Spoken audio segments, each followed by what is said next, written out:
Huh? Have you named it? Top secret exclusive location. Yeah? Yeah. I'm being serious, yeah. We're either top secret or we're going to say where we were. But Top it's secret. And no one would even know. Like you lot weren't here wearing Tottenham kits. No, I'll get rid of these sofas tomorrow. It all worked out well though, isn't it? Blue sofas and that, yeah. Perfect. he's very excited. Goes, no, I'm changing it all. Hartman's coming, he's blessed it, I'm shifting it out. It's a proper nice navy as well, isn't it, Dow? Do you know what I mean? It's a proper nice navy there. It's a good one there. Good one. Alrighty. Alright, so yeah, we're rolling. Of course We're it's. recording, we're filming. Happy days. Let me just set my timer. And then we are good to go. Should I look like somebody's? If you do, do like 3 claps, then I can line it up with the audio. Magical, I'll make sure. It's quicker for me. Mm-hmm.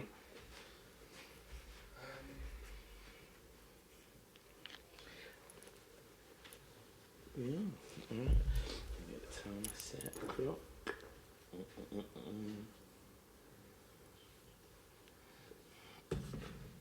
Right. Happy? Let's go, Let's motherfucker. do it. Just after intro, we need to clink. Oh, so I got one over here. That's what you're telling me. Yeah. So we did a clinky clink. Yeah. All right. Cool. If we're gonna do that, Do you want a tea or coffee? nah, I've got cherry coke in mine. Yeah, I got tequila in mine. But we've got to be, so we've got to be weighted. You see, people don't put juice in, and you know it's an empty cup. I tell you what though, their mugs are nice though. Yeah. They're nice. That's the one. Yeah. Done that one. Okay. Or Right, if I clink there, you clink there. Oh, okay. Whatever you want. Yeah. Okay. Have some fun with it. Okay, cool. That's just ready to rock 'em off. Let's go. All right, cool. Right, here come 3 claps. Hello, and welcome to Tea Talking Tottenham. It's been a long time in the making, but finally it's here. It's me, Original Heartman, here with my long-time brother, Mr. Ricky Norwood, and this show is all about Tottenham. We're going to spill the tea on it, we're going to talk it, we're going to chat it, we're going to break it down, and we're here to do it for you and with you. So if you like it, subscribe to it. If you're enjoying it, comment on it. If you don't like it, put it on someone else's channel. Not us. That's all I'm going to say. Keep it real. But right now, we have to bless each other. So Rick, it's a pleasure. Tea Talking Tottenham, my friend. Tottenham, we're here. So it's about time, Darren. It's about time because it's been a long time since we've done a Tottenham talk together. To be honest, right, a lot of people may know us from Last Word on Spurs. Or from Chris Cowling's Spurs Chat podcast. And have enjoyed what we do on the different networks. But now, we're not leaving them. Just so you know, we're not leaving nobody. We're still here. But we're also building this. We're building our little platform where we can come together and talk, bringing the WhatsApp group to life. Absolutely. And these shows will come every 10 to 14 days. And we will have loads of little bits of content in between that time as well. But bear with us because there are going to be bumps in the road. 100%. This is a new venture for us both. Indeed. And but we're looking forward to it. So shall we jump straight in, Dal? Shall we jump straight in? Jump in.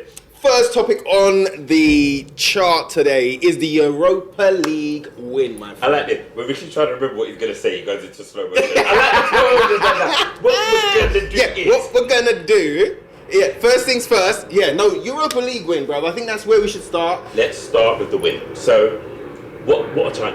What a time. About time though, right? It's about time. It's been a long time in the making. It's a long time coming. We've waited, 17 years to win a trophy, 40 plus for a Europa win, a European win, and it feels good to be a Spurs fan right now. It does, man. It feels good. It feels really good to be a Spurs fan right now. It's like taking that weight off your shoulders as well, do you know what I mean? Because how many times have we been the banter club, but now we've got that off of our backs, and not just with any old trophy, but like with a big European It's a respectful trophy. You can't disrespect that. I don't want to hear the chat where people go, oh, who did you beat in the final? It's only Man United. Look where you finished in the league. It's all irrelevant. It's a European trophy. And you don't get them easily. They don't hand them out at Tesco's. You don't get them with club card points. You have to do something to achieve that. You've got to go abroad, win in difficult circumstances. You're playing twice a week through a hard season.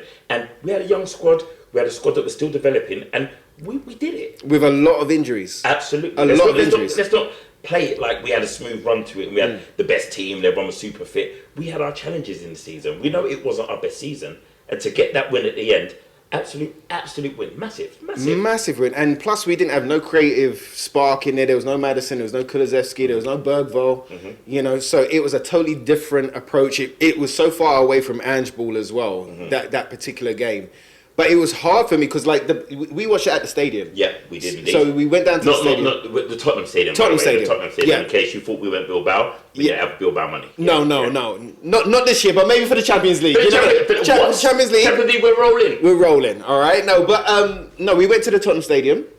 They had the big screens on the field, and the atmosphere was amazing. Fantastic. If anyone who was there would know, if you weren't, it felt like the game was happening in front of us, really. It felt like they were on the pitch. The way we supported, the noise level, the energy in that stadium was phenomenal. But, you know, there's a lot of, like, non-Tottenham fans that have kind of said it was a bad game.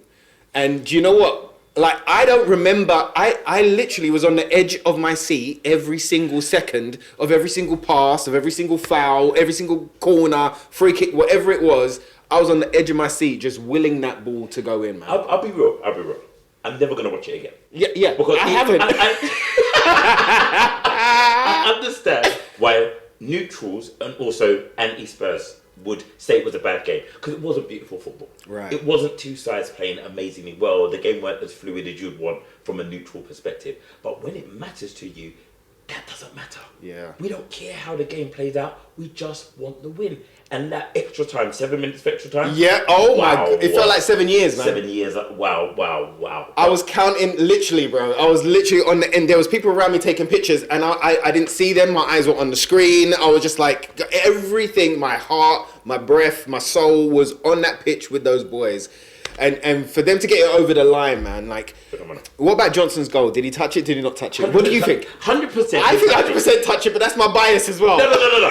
That's me being real. Watch the replay. There's a touch. I'm telling you, there's a touch. There is a touch. There's a touch. Listen, whether it's laces, ankle, thigh, the faintest, it was connected to him. It's a touch. It's a touch. 100% it's his goal.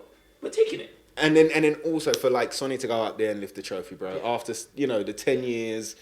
After the dedication, after turning down massive bags from whether it be Saudi or Italy or other European sides as well. He's a hero.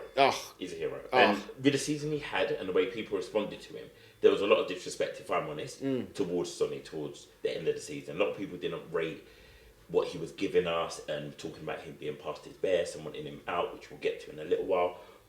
But he deserved that. Yeah, absolutely. And every member of our fan base deserves to celebrate him as well. Whether you have your issue with him or not, he deserved that. When Kane left, when the team fell apart, he stayed there and he was counted. He was our captain, our leader. And listen, I was ready to drive him anywhere in the world that he wanted to go to at the end of that, because that was a great end to his story. As I said in my tweet, those who follow me on Twitter, I said, look, I am so happy for him. That's a great end to his story. I wish him well and thank you. Honestly, thank you. I saw a great tweet today, actually. I don't know who. It was somebody else's. But I can't remember who they were. I'm just saying. I can't remember. But what they said was that, like, Harry Kane left to win trophies and Sonny stayed to win trophies for Tottenham. And that, like, kind of wrapped it up for me as well. I was just like, for him to... even when we had the Saudi interest in him and he just shut it down straight away, he was just like...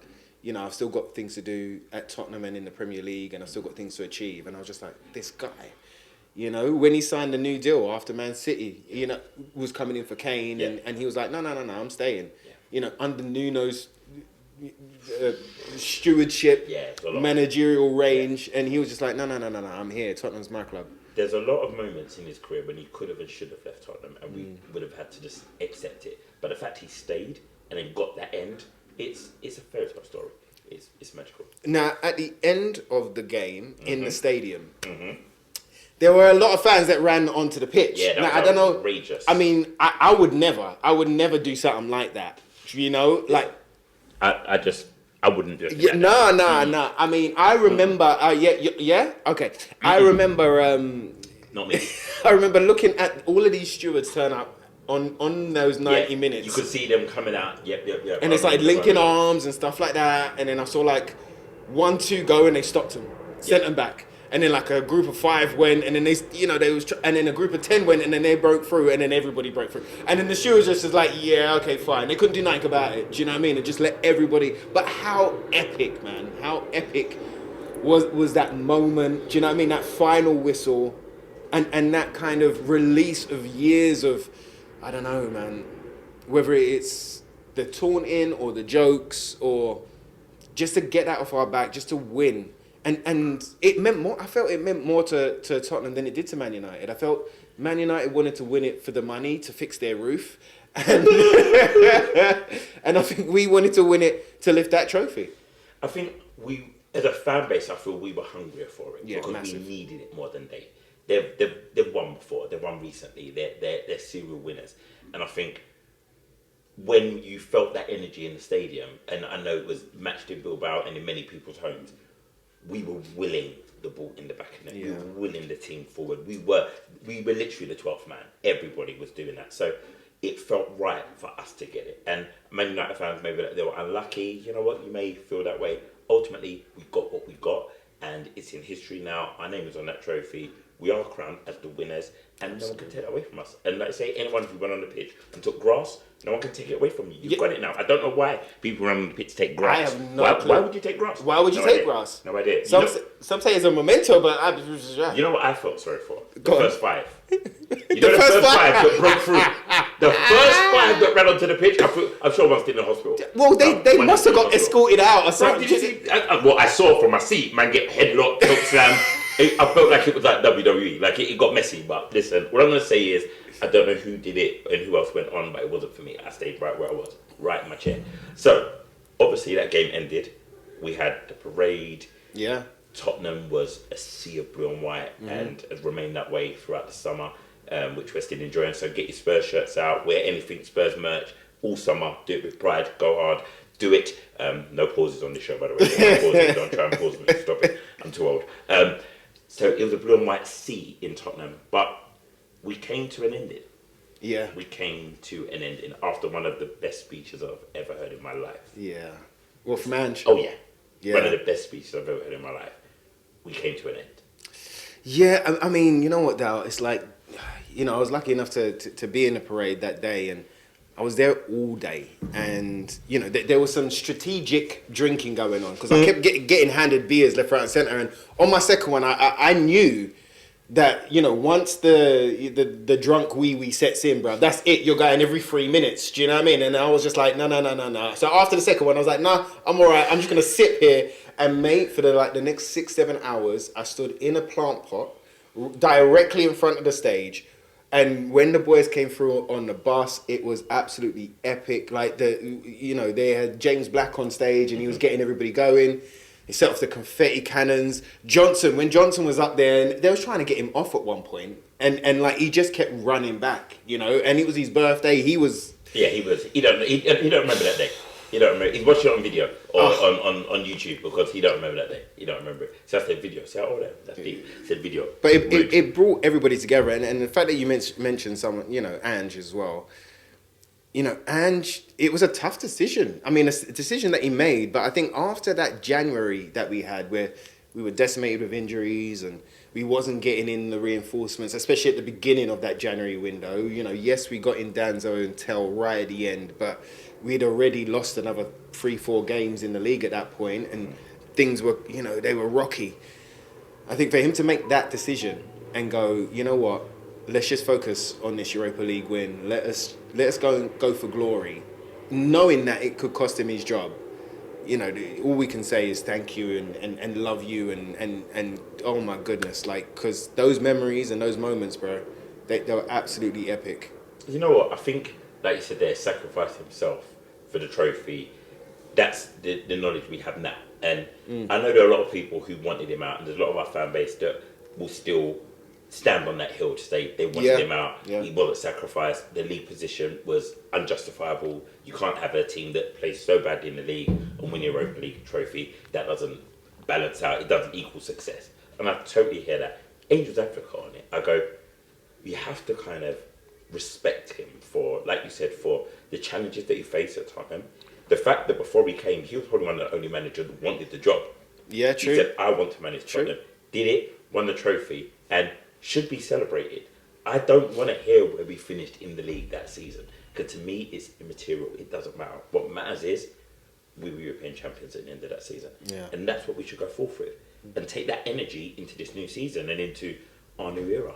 So did you think it was a rightful sacking, a rightful letting go? How did you feel about that? It's hard because I felt it coming, but I didn't think it was the right decision. Because I felt like he had earned the right for another season.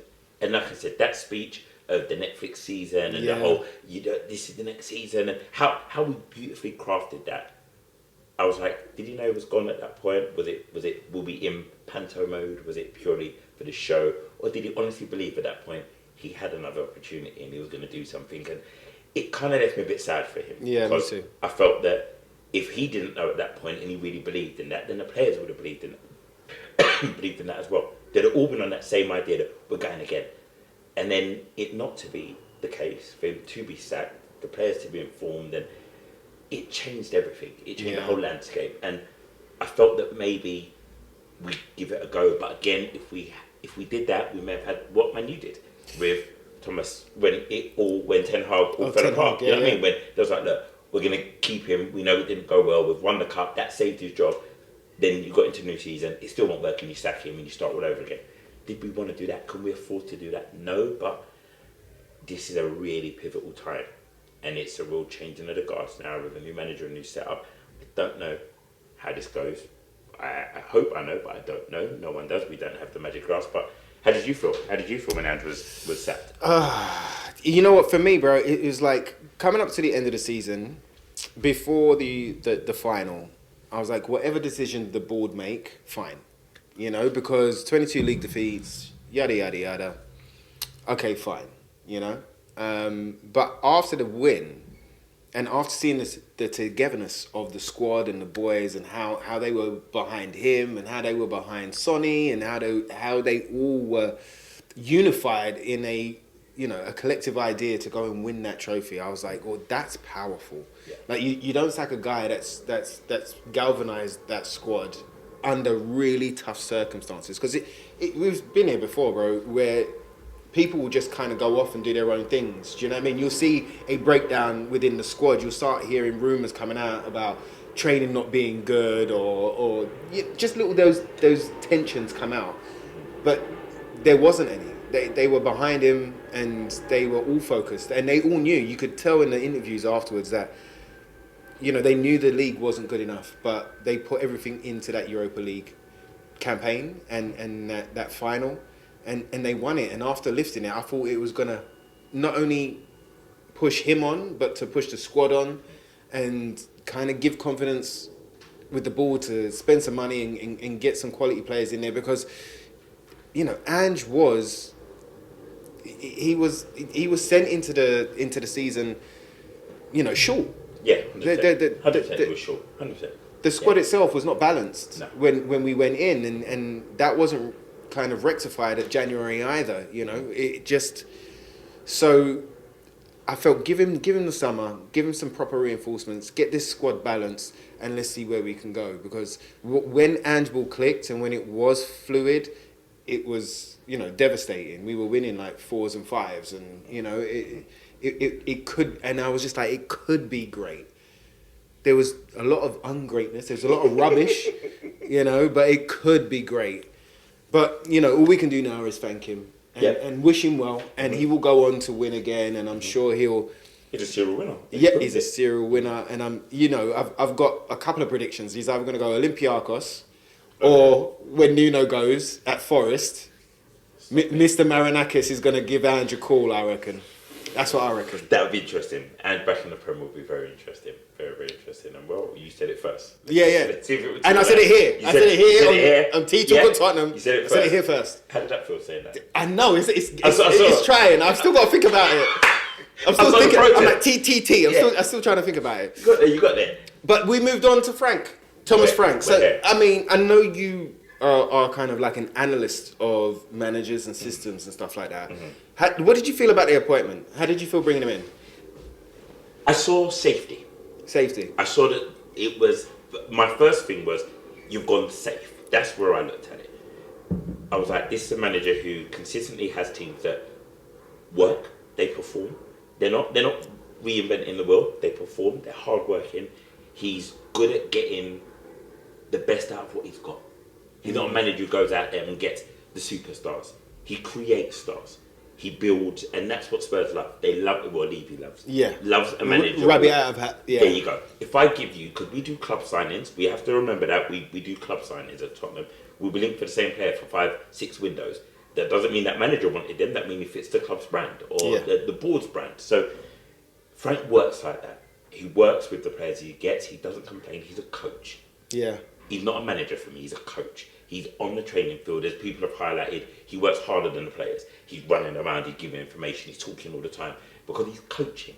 He's not just standing back as a manager going, "I'll give him my idea. Someone produce it." He's hands-on. He's got a great coaching team, and they're busy and they work. So what I saw was someone who will bring players forward. He will develop them. You think about the squad we have, we're very young. So it's great to have a manager like Frank to go to Archie Grave, Bertbell, Sars, Udoji, Spence's, our new centre-back that we've just got from loan back in the team now. There's so many young players that he can go, come with me, trust me, follow my idea, and bring it out outside of their game that we've never seen before, potentially. You look at the players that he had at the size that he's managed, none of them have been players to write home about. But when he sells them for profit. Yeah. Again, another thing that Spurs like. Reason why I say safe is because in the Premier League he's achieved stuff, nothing wonderful, but he's never done anything in Europe. He's never been pushed to the dimensions and the levels that we're about to push him to. Can he play 2 games a week? Can he do that with the squad we have? Can he tactically manage that? Is he able to compete against managers that are better tacticians? He's done the Prem, great step up. Now you're up against, in the Champions League, theoretically the best of the best in managers. Managers who tactically work you up, break you down, understand your systems. He likes to adapt, which is a great thing that he has. But when you're doing it with 2 days training, can you do that? He's always had a week. So there's things like that that I'm curious about. Yeah, same. I'm a bit curious. I'm not concerned, just curious. Now, do I think that he'll work at Tottenham? I think he could be a great success there. However, I feel that we're in the cycle that Tottenham do, where as fans, we give a manager 2 years max. Yeah. And the minute Frank doesn't work, we're all going to fall apart and we're all going to hate him. And not all, a large majority of our fan base, or a loud majority of our fan base, the ones who have the louder voices, get angry, get annoyed, and highlight the things that I'm probably saying now. He hasn't got Champions League experience. The squad's too light. He's got kids. He needs experience. Can he manage experience? We don't know these things, and it's going to be part of the process. We're going to go on with him to see where this gets us. I hope it works. Of course, we all want it to work. You, me, everyone out there, we want it to work. There are elements that worry me.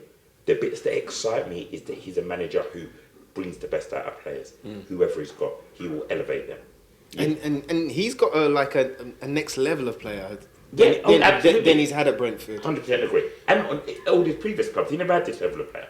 So really and truly, if he's had that success at Brentford with the group of players that he's had, he should. But also, when you talk about success, they didn't win anything. No. You know what I mean? Like, that's why I'm always trying to keep that level on it, is they were a consistently well-structured, well-balanced Premier League side. Them and Brighton were teams that look good, play good football, never really were at the top or at the bottom, just floating around, nicking great wins against top sixes. Yeah. And you go, oh my God, how did they do that? Because they're well organised and they play well, but they're planned for this all week. Yeah, that's the thing. I mean, and I've heard in one of his interviews saying that, like, after a loss, he likes to give the players 24 hours and then it's forgotten, and that's rest and recuperation time, and then forgotten, and then we move on. But with 2-3 games a week, you're not going to have that, because they need to get back into training to work out and kind of get ready for the next game and then prep again. It's going to be very quick prep, and I think he's up for the challenge. You can see that he's excited for this challenge, and it's something that he believes he should. This is the level that he goes to, because keeping Brentford in the league is a good achievement. Yeah. You know, they were always kind of tipped to go down most seasons, and something else as well is that, like, I remember last year, didn't they have like a string of wins where they scored in the first minute? Yeah. They were within 2 minutes they were scoring every weekend. Yeah, it was mad. Yeah, it was mad. So you can tell he's got tactical nous, and like you said, adaptability. Yeah. So whether that's with formations or players or systems, you go, okay, cool.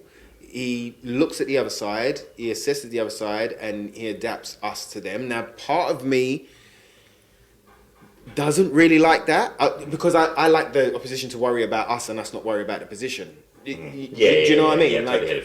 I like us to kind of go, all right, and cool, this is what we're going to do. This is how we're going to attack them. This is how we're going to win. And let them be confused about us. But if you're always adapting to the opposition, then where is your style or where is your play? You know, so there's been a couple of things like that. But I think I like the phases of play that he was speaking about so far. You know, he's got the 4 phases of play, you know, from defence to midfield to attacking. He's got plan A, plan B, plan C, and then he's got like bullet points for every single one of those. Plan A, 1, 2, 3, if this has happened. He plans his subs as well. Yeah. So that's forward thinking, you know. And he's going to know who can come on and change the game at any one time, and that'll be a plan in his head. So there are lots of good things, but it's about seeing it now. It's about seeing it. And I think in terms of seeing it, pre-season has given us a little insight into that. Just so everyone who knows, obviously this is our brand new, it's our first time doing the pod and being out there. You may be hearing new sounds in the background. We're in a secret location. We can't tell you where. Yeah, we're not allowed. We're not allowed to tell you where. We was going to tell you, but they said no. Like, but they said no. They're looking at me now again. Don't you dare! I won't say a word. I won't tell them. They gave us. Stop pointing at me like that. Stop pointing at me. They gave us the Tottenham sofas and told us to be quiet. Yeah, that was it. That's how they operate. But if you're hearing noises in the background, it's all about the birth. It's all about the conception. It's where we are with the conception. It's natural, man. Natural. Keep it live. All live. That's how we do. That's how we do. So pre-season. How are you feeling? From what you've seen so far? Because the first couple, there was nothing to see. Yeah. It's just fitness. It's just them running. It's just them, you know. So what was it? Reading, Wickham, and then there was another one that they played on the same day. I can't remember. Was it Luton? Luton. Yeah. I tapped in, very minimal. I was on holiday as well. I did pre-season too. I took the time away. But I did click back in when we got to the Arsenal game. And I was like, all right, let me invest a bit more time in this. What I saw was we were a team that this year, going forward, we're going to be a lot harder to break down. Massively. And a lot harder to beat. Massively. Defensively, that's where we're going to be more compact, more regimented. There's going to be a far more clear instruction of how we set up defensively, and it's not going to be one-on-one. We're not going man for man and going who the fastest wins, who dares wins. It's not that kind of defending. It is very much going, if everyone's in the right place, they're not getting through us. And that's how we looked. We looked very difficult to break through. The Wolves looked strong. And that was good to see because we didn't have that last year. Anytime a team got the ball and it was on a counter-attack, you were sweating. We all were sweating, like proper sweat, because it looked like they were going to score. However, what I am seeing is there are still elements in the squad that haven't been addressed. There's still concerns of who's left back, and if we lose someone at left back, we also who's the creative spark in our team. And I feel that Tottenham over the last 3 to 4 years, and I'm including Maddison, who a lot of us will remember hearing many a pod talk about him being the lock picker, the player that we needed, that spark in the middle. He's not always there. He's injury prone. Kulu came in there. His injuries have affected him. We don't have the players in our squad that just turn on something, that have that bit of magic. And I watched Frank's setup, and it feels like to me you need that person to really make that system work. You rely on wingers to play on the line. They're playing with chalk underneath their feet, but they need the spark in the middle. And I'm a bit concerned about that because I feel that we'll become a team that are hard to break down, but when we have the ball, we don't really know what we're going to do with it. And that's my worry next season, that if we don't have the spark, we have wingers that don't always want to beat their man. Yeah. We bought one, thankfully, who wants to beat his man. Yeah. Tell, if he plays out on the wing, he wants to do that. Odegaard's got the potential. But I look at what we have, and there's no one there who goes, give me the ball and I'm going to shoot. Give me the ball and I'm going to do something magical and put Solanke through, and all he has to do is have a tap in. It's not balanced well enough for me. And I don't think that's Frank's fault. I feel that's still the board and the squad development, but I feel what he's building as a system makes us very hard to beat. And suddenly can we nick the goal? We're not going to have what you enjoyed last season of the 4 and 5 nils. Yeah. I don't see us being that team anymore. Yeah. I feel it's going to be closer games, maybe 1-0, 2-0, but I don't see us blowing anybody away. I don't see that being the Tottenham we're going to have this season. Does that go against what fans want? because are we going to be as entertaining as we liked? One thing I did like was the way we pressed. Yeah. The press was aggressive. Different. Yeah. It was aggressive, but it was different. And with Paulinho coming in, that's a player who was needed for a while. And Tottenham fans may not want to look at this. We don't enjoy talking about players who do the ugly stuff. The Højbjergs, the Stefan Freunds, the Scott Parkers. Yeah. But these players, when they leave us, remember how much they were needed. Look on social media, how many people cried for Højbjerg. Oh, he was so great. When he was there, he was rubbish. But suddenly, when they're out the team, there's stuff that they do, there's elements to their game that is great. And with Paulinho coming in, he gives Archie great time to develop a little bit more. Absolutely. Because Archie could be that. He's got all of the ingredients to be it, but he just needs a bit of time. And I think what Thomas Frank now has is what I would call more senior players. We've always been a side that's lacked seniors. And some of our seniors have been pretty seniors. Madison's, their sons, who are not gritty players, but are pretty. And you've got Romero, who's the grit. Yeah. Now, he doesn't have to be so aggressive because you've got someone else in front of him being aggressive. Danzo's showing more aggression this season.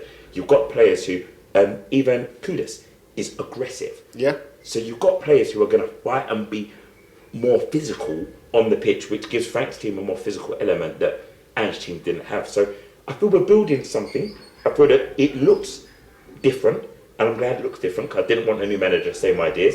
It looks different, and I'm excited to see it in real time, competitive Premier League games. I'm excited to see it in Super League, what that looks like. Let's wait and see. Yeah. But I'm giving him time. That's what I'm saying right here, right now. Frank, I'm giving you time. There's no rush on me. There's no rush. Yeah, I mean, for me, it's like the one thing that I noticed was the unity. Yeah, in the squad. You know, the lines were a lot closer. Obviously, we were not doing, inverted fullbacks now, and not everybody's so far up front. So, like you said there, not everybody has to run back when we're on a counter. The lines were very close together. I think we moved as one, and we tried to play the high press, but we moved as one unit. You know. There was and actually in a 4-2-3-1, and 4-2-3-1 has been my favourite formation for Tottenham. So being back in that, the players actually looked more comfortable, and they looked, I don't want to say happier, but they just looked like they were enjoying it. You know, being able to not panic about when a player goes past them. Now going up against the Gooners, number one set pieces, goals scored from, corners, free kicks, throw-ons. They were very Stoke-like last year. Oh, 100%. Don't say it. Don't say it softly. They were absolutely Stoke part two. But we handled it. We handled it. We handled all of the corners. We handled the defensive side. We handled their free kicks. And to be fair, we had a couple of our own. Our corners are now outswingers, which creates a bit more havoc. We looked a lot more confident on our free kicks and our set plays, and that's something that Frank kind of he loves those 1%ers, those little things that can just elevate a performance or get us a win or get us over the line, and when we need it. It's not just about swashbuckling flair football. It's about those little things as well, and the fact that he's concentrating on all of those things, I really like. But the one thing that I've been really impressed with when it comes down to Frank, yes, the high press, I'm absolutely with you with the high press, but I like the coach in him. Seeing him run onto the field with the tactics board, seeing him speak to players a lot. He's letting them know, no, look, this is what we need to do. I need you here, I need you there. Now, I don't know what he's saying, but I remember actually you said this. I think it was about January, or it might have been beginning of the season. But you'll tell me. But you was like, Ange needed another coach. He needed like a coach in there that was going to be the number one coach. And with Frank, I think the guy's name's Cochrane or something like that. Yeah, him as well. That he brought over. Yes, that he brought over from Brentford. Used to be at Tottenham. Mm-hmm. But he looks a very assured and somebody that knows his stuff. Also, the video analyst. I don't know if you've seen. Yes, I've seen. You seen the video? Yeah. I think it was Sky that done it, where they done like a day in the life at Brentford, where they went into the room and they was looking at the video footage, and the video analyst who actually he's worked with Frank so long that he knows what he's after. He knows what he wants to see to assess a side. So the fact that we brought those two over, I think, is a really good thing because we're seeing a difference right now. Even in some of the training videos that I've watched online, just at the Tottenham Stadium, at the Tottenham training ground, you know, some of the passing and the moving, and then there was one where they had all these little goals. I don't know if you've seen this one, Dale, but they had all these small goals around in almost like a circle, and there was about 2-3 players in, and basically the coaches were firing balls in left, right, and centre, and you had to just do anything to not concede that goal. Whether it was a slide challenge or whether it was a quick tackle or a block or a shot or whatever, and it was very fast paced. But even that, getting it into their heads to not be systematic training, you know, formulaic, repeatable training, but to be ready for anything that comes your way type of training.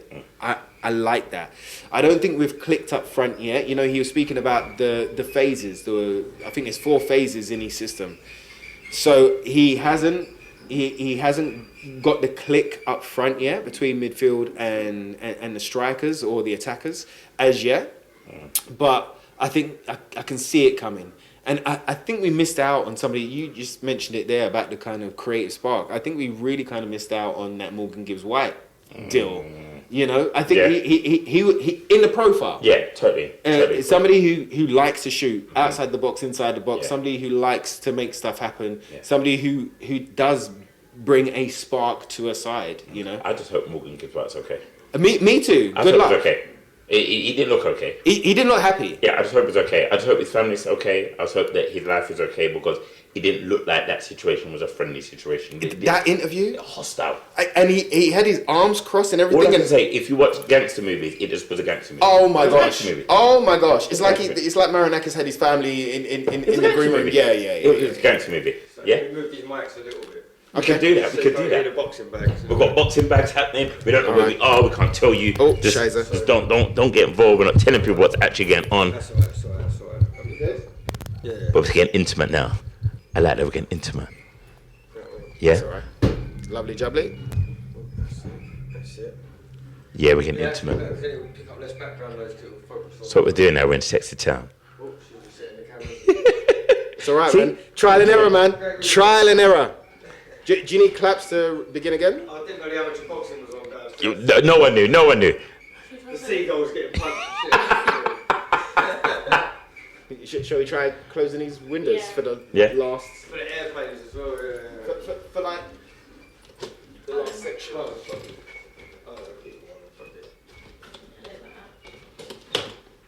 They sounded sick, guys. Happy days. That's what we wanted. We just wanted to like flow. Do you know what I mean? Flowing. Yeah, winning. I was trying for a while to interfere, but like... No, I can see it. I don't know when it's coming. Magical. Don't you worry. Do you need claps to go again, or shall we just jump back in? No, it's still rolling, yes. Yeah? Jump back in, Of course it's. That light is changing, so if that's okay. Oh yeah, it can't be red. Yeah, because we'll move around it. Yo, don't mess with me now. Oh, there we go. Alright.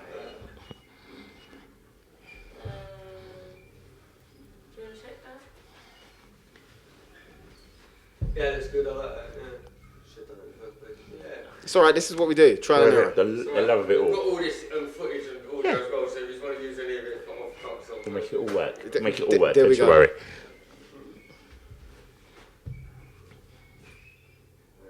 Transfers? Yeah. Transfers next. Cool. Happy days? Yeah. Camera set. Let's go. Cool. So, brother, Yes. transfers. Talk to me. Oh. Are you happy? I know we're recording this and the window's not closed. Yeah. I don't normally like talking about the transfer window. Until it's It's not my shut, favourite yeah. thing. But talk to me. Where you at? Where are you at? With who's in? Who's gone out? Who's been linked? Where are you? Talk to me. So you know I've always been a fan of Kudus for a long time. I'm going to give you your flowers here. Ricky spoke about him before West Ham signed him.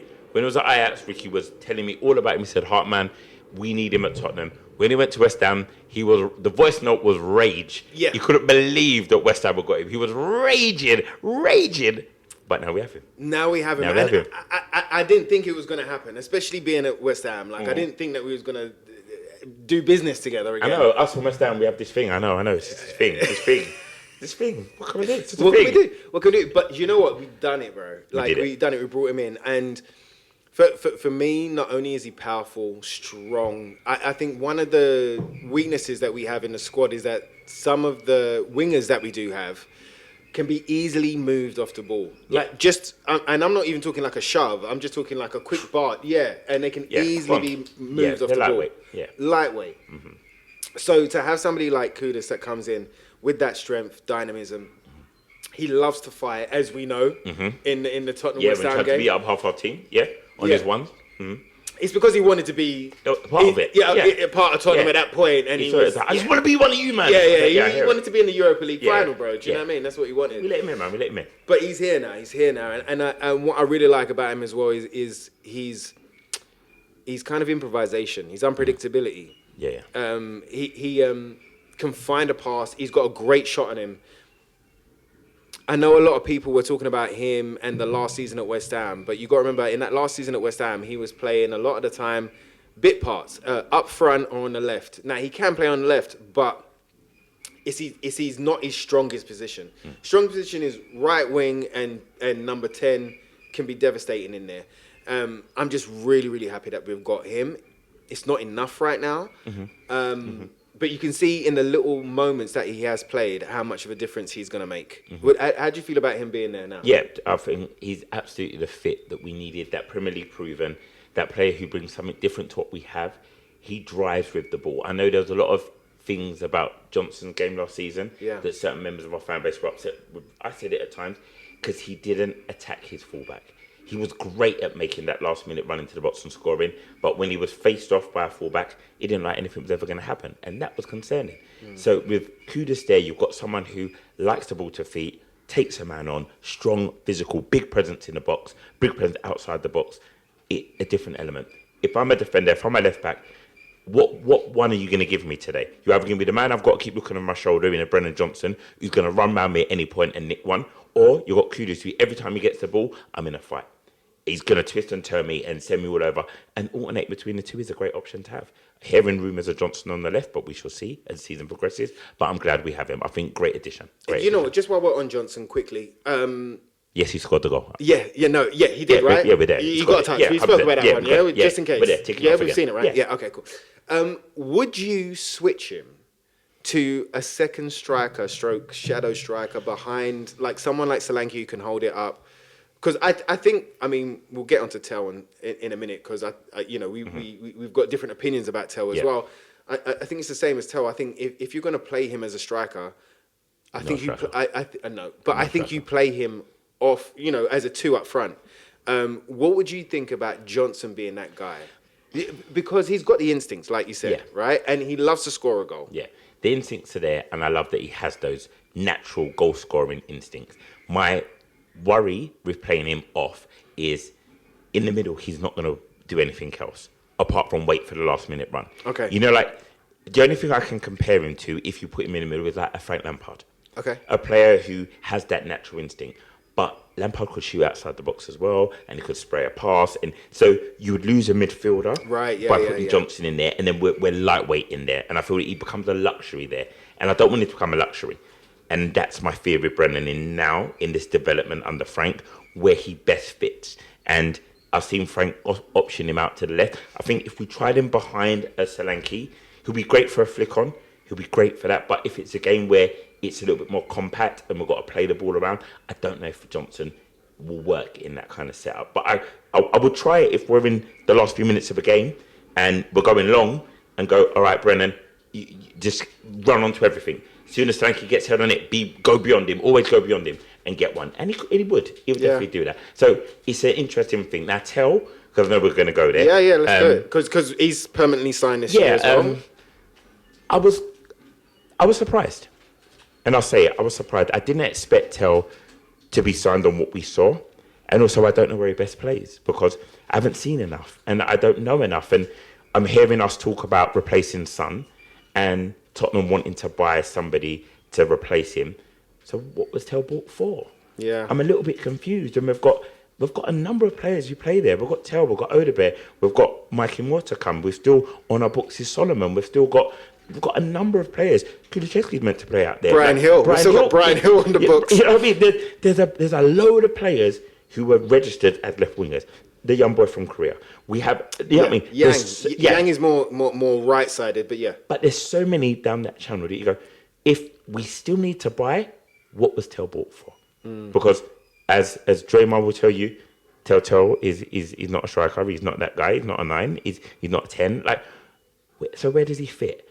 I'm concerned for him because I feel that it was a lot of money that we spent, and for me, it feels like it was blind.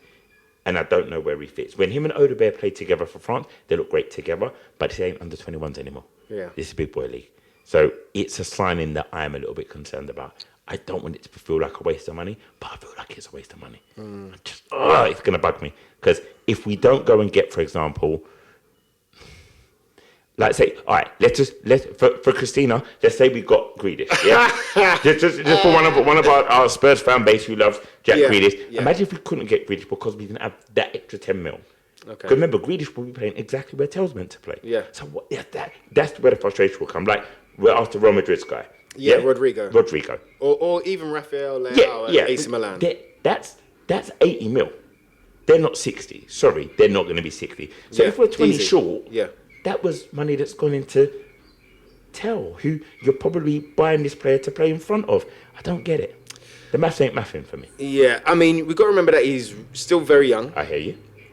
The buy on, the sell on, all of that. I hear all of that, you know, and you look at someone like Chelsea who buy everybody and stockpile. Don't get me angry. I know. Let's not. Don't get me angry. I'm trying to say it quickly. How can they buy everyone in football? I don't know, bro. How do they buy everyone in world football? I don't know. And then they get the sales as well. Do you know what I mean? They get the sales as well. Dumfries Hall. Yeah. Jude Hall. He's gone Everton. Now, this is where Chelsea got managed. You got me started now. How can you buy players, leave them for nothing? Like they don't even play a game, and you still sell them. Yeah, but for big change, for big money, for change. Yeah, I'm vexed.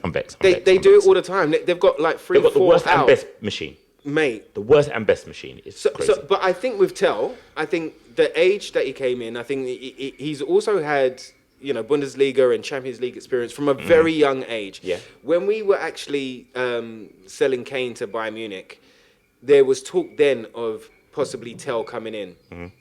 And I was excited at that point because I do think he's got a very high ceiling. Where's his best position for me is left wing. Okay. He's got really good delivery on left wing, from the left wing, crosses wise. But again, last year when he came into a disjointed team, a crumbling team.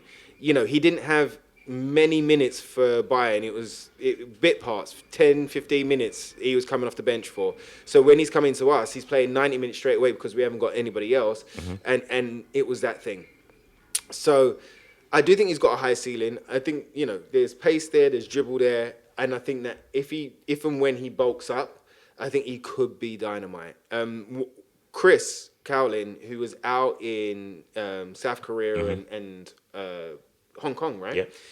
Yeah. Was saying when he was watching the warm-ups and the training that he had the best delivery. So they had a couple of people on corners. They tried Bergvall there. They tried, I think Sonny had a couple. And basically they couldn't get it where they needed the ball to land. And he put Tel on, and every single time, like consistently, like 8 crosses in a row, it hit the spot that Frank wanted him to hit. Nice, I like that. That made me smart. I'll take that. So, but again, we need to see it, right? Yeah. Again, it's not just about training, but again, we need to see it. He can. I know the what is it? Newcastle game. He was 1-on-1, and he should have scored. He should have scored that one. Yeah. But he has got a banger of a shot in him. Like when he does strike the ball. I've seen it for under 21s. Yeah, under 21s. Yeah. But like you say, we're not in the under 21s. No, it's big boys now. Yeah. So I think, I like his attitude as well. For somebody so young that got so much so quickly, he is still humble. He is still driven. He is still focused. You could tell when all of that disarray was happening last year, when we lost another game and when there was disarray in the stands. The Yeah, guy he's- on loan. I saw he stood up to everybody. Yeah. He stood up and he was like, guys, we need you. Like, Yeah. we need, like, yes, okay, yes, it's bad, but we need you, man. Like, and he fronted up that side as well. So I like his determination. I like the fire in his belly. We just need to see it now on the field. And I think that this season's going to be telling. See what I done there? See what I done there? I'm not even gonna laugh. Come I'm on. never gonna laugh. Come I'm never on. gonna laugh. All right, I'm it's not gonna gonna- laugh. I'm not even gonna laugh. Because if I laugh, you're gonna keep doing the buzz. If I give you freedom, I'm gonna get buried in the buzz, and I don't need them in my life. I don't need them 90s game shows. Bro, I didn't even think about it. I didn't even write it down. Bruce Forsyth jokes. We can't be doing 90s Bruce Forsyth. We can't do it. We can't do it. Come on now. Stop. No, but I think it's going to be very telling for Right, he did it again. For this season and to see what he brings, because like you say, there's going to be a lot of pressure now and a lot of responsibility on his shoulders to step into that left wing spot. It's open. It's vacant. open. It's very much open. What about Danzo? Signing him on a permanent? I'm going to be real. When I saw that happen, I thought it was part of this evolution that Romero was going, and we've already bought the replacement, and that was kind of the idea. It felt like a club signing. Again, same. It doesn't feel like Frank wanted him because he weren't in post by that point. So again, Tottenham doing Tottenham. What I like about Danzo, regardless of who wanted him, he wants to be there. Yeah. And he's a passionate footballer, and he plays with determination, grit, energy. He likes to tackle. Yeah. He's strong, and with somebody like that in our squad, I think you can only get the most out of someone like that, and he can only improve when he's playing with us because he's not the best defender in the world. Right. He's not. You don't go, Romero's out, we've got Danzo, we're fine. But I feel that he could grow to become that player where we go, no, Danzo's got this right now. I don't know if you spotted with Frank's system how Danzo's one that pushes forward to break the attack early. His instinct is to go and win it early. And in Frank's system, you can do that. He lets them go forward because it's fluid. Like you said about the 4 transitions of play and stuff, it's fluid to go. If he goes forward, Sarr, Bentancur, whoever's going to be in front, now Paulinho, understand that if the centre-half's gone before you, you drop into that hole. And that's what we're doing. We've got a system that they understand and that the players are going to become more fluid in, more cultured in, and it can only benefit our play. And Danzo's, I think, one of those players that could surprise a lot this year because he may be a name that we don't talk about as much, but suddenly we're going, did you see what Danzo did? Did you see what Danzo did? So I'm backing him. I am backing him because we do get injuries at the back. Let's not pretend like we don't. Yeah. I don't see Romero not getting suspended at some point. So with Danzo already in this team, in the squad now, I feel that, I'm happy he's here. Well done, Danzo. Welcome to the family. I think he's looked a lot stronger in pre-season. Obviously, when he came in January, again, a lot to deal with. Yeah, a bit wild. And he got injured very quickly because we ran him into the ground. Yeah, he's not used to playing that high line. Right. He's not a high line defender. Frank's system suits him even better because he's great in the air. So we're going to invite crosses. He's going to win them. He's going to be strong. He doesn't want to be doing that 30-yard dash with a striker, chasing Isak and people like that. You don't want that for Danzo. And I think the system will help him out. Yeah, and I think it was the Newcastle Johnson's goal. For Newcastle against Newcastle, it was Danzo that nicked the ball, right? Yeah, and that's allowed to do. And that's because the last line of defense was all moved up as a unit rather than being a bit disjointed, rather than leaving Mickey van der Ven and Romero back there and fullbacks up there. So that but they moved up as a unit, which allowed him then to go forward, to be free to go forward and nick that ball and set up the chance. How do you feel about our number 6? We now have a number 6, apparently. We now have a number 6. And he's wearing number 6 as well. Absolutely, he knew. Which is, kind of sexy. I kind of like that. I think he's a really important player for us. I think, especially for a Frank system, I think a really important player that can win the ball. It's simple football. He loves a tackle. You can see from his stats when he was at Fulham that he basically doubled the amount of interceptions and tackles in that midfield. We finally got somebody, after Wanyama, I think was the last one. I forgot about him. I never put him on my list. Yeah, absolutely. He was the last screen. Absolutely. Yeah, Højbjerg, he ran him in. But the screen that you recognise, the screen that people, when I see what he's doing, I appreciate it. Yes. Yeah. So he's the next one that we've, and we've needed it for a long time. And he's going to allow, like you say there earlier, he's going to allow the creatives to burst forward because they're not going to panic. They've got somebody like him and then Romero and then Mickey, there to cover them, and I think that allows us to be a bit more expressive and a bit more creative and a bit more gung ho. Once that final phase starts to click, that attacking phase starts to click. Yeah. I think it's going to be dynamite. I hear you. What about yourself? I'm a big fan. I'm a big fan. When he was at Fulham, I was a big fan. I saw what he did for Fulham. Fulham were a mediocre side, and he made them look good. Yeah. Against some of the better teams, you think about the players that he would shut out of games. He was shutting out some of the elites. And you look at that and you go, that's a player you need in your side. I always look at sides that have that ugly player. Old enough to remember players like Robbie Savage. Yeah. You may not like them, but when they play for you, you really appreciate them. He's going to be that for Tottenham. You may not want to play against Tottenham now because your star is going to be roughed up. And when he's not roughing you up, Romero's roughing you up. And that's what we need at Tottenham. We talk about soft centres and teams that can get run over. You ain't running over that centre of Tottenham right now. You go from front to back, right down the middle. That's strength, that's power. Yeah, it and is. we've not been that way for a long time. We've got pretty players. Bertville, pretty. Sarr, pretty. Bentancur, pretty-ish, some people may say. But these are technical players that don't want to really get down to it. But you put Paulinho in there, you go, hello. Yeah. He wants to get in there. He wants to be rough. He wants to be physical. And again, allows them to be the flair. He wins, he passes. I know some people are talking about the all-round six who can do it all. I don't mind if you just do one part, but do it well. He's a specialist. He is He's a specialist, and we haven't had specialists. We've There you had go. players that can play here and there. And so Yeah. at least we've got a specialist in that position. Come with one tool that you work wonders with. Don't give me six that you're okay with. Yeah. And he's come with one tool to go, I'm shutting down any attack. Then I give it to you guys. That's your job. And I'm here for it. Absolutely here for it. Allows Archie Gray to grow as well. Yeah, give him time. And you know, like Ange He might will have be it. wanted, Ange might have wanted the ball playing defensive midfielder, and that's probably going to be Archie Gray. For sure, I agree. But at least you've got specialists in there that can do that job. Right now, Archie can be guided Yep. and understand the timing. I think it's a really positive one, but of course, we still need more. We still need more. We still need more, so what do we need? I think we definitely need a 10. I would go with another striker as well, and So that means you're obviously getting rid of people. yeah. So for me, I think Basuma is one on the list. I think he done fantastic in the final, but very inconsistent last season. He's so hot and cold. Gave He's the so ball hot and away cold. so many times, Dal, and we got countered on, and we conceded goals so many times for a Basuma mistake. Yeah. And you know, last year was a lot of talking from Basuma. There was things, whether it be the balloons or a suspension Don't get or me a started this. with the balloons. Do you know what I mean? But he came out with statements like, "Okay, guys, this is gonna be like this is. I'm sorry.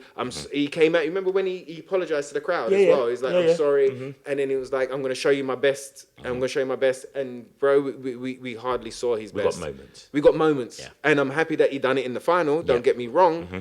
But we got moments, and then Richarlison I think needs to go as well. Yeah. For me, a bit like what Roy Keane would say, is that you got to do your job. Raw. And he's a striker. Yeah, got goals. You need to be scoring goals. Yeah. Now people talk about the impact that he makes. Yeah, that's great. But for 60 odd million that we paid for him, that's the very least Yeah. that you can do. Yeah. And yes, the Shizer housery around the pitch, all right, yeah, fine. But I need him to do his job. Yeah, great what you do, but I need you to do your job. I need Saudi to come in and get him. Me That's too. what I need. Yeah. I'm seeing Darwin Núñez getting moved, potentially. By the time we air this, he may have gone. But I'm just hoping that someone comes in for Richarlison because he deserves that. He deserves the big money. I like the Brazilians to earn their money because I know it goes a long way for their families and their heritage, and Richarlison is that kind of guy. He's a good guy. Don't get me wrong, he's a good guy. But he's not right for where we're going as Tottenham, and I feel that he needs to have his day in the sun. He needs to go and enjoy and get the fan farewell. And he's one of those players that, after winning the Europa, it's okay to let him go now. Yeah, in my head, it's okay to let him And go. again, like he had a performance in that in He that gave his final. team. Yeah, did his He thing. done well on the left hand side. Yeah, he did it. Yeah, man. So yeah, but I think we need somebody in there that can be dangerous. 100%. That can, when they're in front of goal, that the opposition are scared. That's right. You know, oh no, he's in. Oh, you know, and then you get panicky defenders. Then you get a lot of different movement. You know, so I definitely would say a 10, a striker, and then potentially a left back. But from what I'm hearing, the last reports that I heard, like Frank's happy with Spence and Davies. Yeah, so we shall see. but that might also be new manager speak. Yeah, you're not gonna cuss out the players that are you've just turned up. Yeah, just in case you were starting a full season. And this is it. And this is Tottenham as well. Yeah. Yeah. So I need a left back. You don't get one. Oh, sorry, and I've still got you two, but I just flagged you off. Yeah. Totally hear it. Totally hear it. All right. It's getting warm. It is getting warm. Where Prediction. we at? All right. I want where are we finishing this season? Oh. That's all I want to know. Where do you think, or where do you feel would be a good finish for Tottenham this season? I think if we can get into the top 6, it'll be a good season. Totally agree. I think I don't think our squad's that far behind, but I think we need to do business to then pushing to even consider top 4. But with the Champions League, with the domestic cups, with the league, every single team's getting stronger. I think if we could finish in the top 6, I think it would be good. I'd even take like a top 7. Squeeze it to be okay. Fine. Okay. Yourself? Same. Top 6 will be a phenomenal season. I won't talk about cups because we're going to do that in the next ep. But the cup we have to talk about is all I want. Yes or no answer. Are we winning it? Are we winning the Super Cup? Well, we're Europa League champions, bro. I hear it. Hold on. What are we? Europa League champions. Sound good, innit? Sounds good. Yeah. Sound good. Champions. Sound good. I'm sure you got it in the shirt. Like. I've got the badge right here. Oh yeah, you're winning. You're winning. Winners, bro. Winning. I also think that Paris Saint-Germain are going to be tired. 100%. They've played so much football. They might have just taken off their boots. Just taken off their back boots. on. Yeah. They might have hurting. So it's going to be first week of training. Their bodies and their minds are going to be heavy. Discombobulated. Yeah. See that word, discombobulated? I'm doing it, yeah? That was good. Yeah, man. Hands as well, discombobulated. So I can get right. I reckon we can do it. Yeah. I reckon we can. Of course. It's 90 minutes. Of course we can. I never back us to lose ever. 100%. So I would give us a 1-0 or a 2-1 win. Okay. What about yourself? Come on. If you asked me before the Club World Cup, I would have said we could hold 5 or 6-0. Yeah. After that, and then doing the logic of football and how these men could be tired, we could nick this. Yes, I'm optimistic. I like to be optimistic. I like to be on the positive side. We could nick it, but it's going to be a tight one. If we nick it, we're only nicking it by 1. As you said, 1-0, 2-1, nick. Or it's 3-4-1 them. But I'm always going to go for the Tottenham win. Yeah, so I'm going to say it's a 1-0 win. I say they're going to be struggling from not having a good pre-season, not being back. They're going to be, I'm not playing, I am playing. Who am I? They might not even start everybody because players may not be 100% ready to go again. And I feel we could nick it. Under Frank, first trophy. Ooh. Let's do it. Let's do it. But peoples, thank you for taking the time to indulge in what we're building, what we're creating, what we're growing. It is our first one. It is our first time live. It is the first time me and Ricky have been back in the studio together doing this. And we're learning. There's are going to be bumps in the road. Of course. We're going to have moments that you go, what was going on there? What was happening there? But it is going to be something that is going to be ever present in your life for this season and the foreseeable.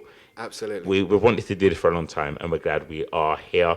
We are on all socials. T-Talk and Tottenham will be live on all platforms. I'm sorting it out as we speak, and it should be live by the time you listen to this. You can also find us individually. I'm on all socials at Original Heartman, and you? Go on. You don't have to do it. Go on. Who are you? And then you can find me on Twitter, which is at Ricky J Norwood. Oh yeah, Ricky J Norwood. And yeah, then I see it. on Insta, official Ricky Norwood. Oh wow, 2 aliases. Yeah, But yeah, you'll be able to find us both on T-Talk and Tottenham real soon. We've set up the Insta's pages. live. We're going to have everything else. We'll have the we're gonna YouTube running. We'll drop it on the Spotify's and all that accounts. It'll be everywhere. And we have to send a big thank you out to Little Images as well. 100%. Charlie, who designed our logo. Mr. Charlie Vaughan. Yeah, Mr. Charlie Vaughan, who designed our logo, has got a company called Little Images. If you need something designed, or if you need like a superhero or somebody famous, he does some great artwork. Check him out on Insta as well. That's Little Images. Thank you, brother. Thank you very much for that one. And as we said, if you liked, if you enjoyed, if you had fun with us, you know the deal. Just like, comment, subscribe. You know the deal. It's very simple. If you didn't like it, don't tell nobody about it. All right? Keep your mouth quiet. Yeah? Just shh, shh, shh. Now, I know you may be following other teams. That's cool, but we're here for T-Talk and Tottenham. Absolutely. That's the vibe we're bringing. From me, from Ricky, bless you all. T-Talk and Tottenham, signing out. Done.